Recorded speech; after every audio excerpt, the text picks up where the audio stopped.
అమర్నాథ్ శివలింగం వెనుక ఉన్న కథ తెలుసా? పార్వతీదేవి తనకు అమరత్వం యొక్క రహస్యాలను బహిర్గతం చేయమని శివుణ్ణి వేడుకుంటుంది.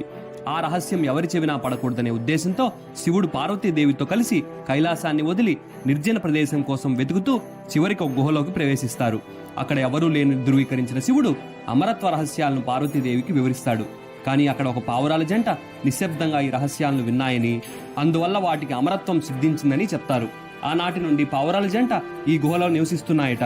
అందుకే అమర్నాథ్ గుహను చేరుకోగానే యాత్రికులు గుహలో పావురాల జంటను దర్శించవచ్చు. ఈ గుహకు పేరు 2 పదాల కలయిక ద్వారా వచ్చింది. అమర్ అంటే మరణం లేని, నాథ్ అంటే దేవుడు. అమర్నాథ్ గుహ శ్రీనగర్ నగరానికి సుమారు 140 కిలోమీటర్ల దూరంలో ఉంది. అమర్నాథ్ గుహలో ఉన్నది స్వయంభూలింగం.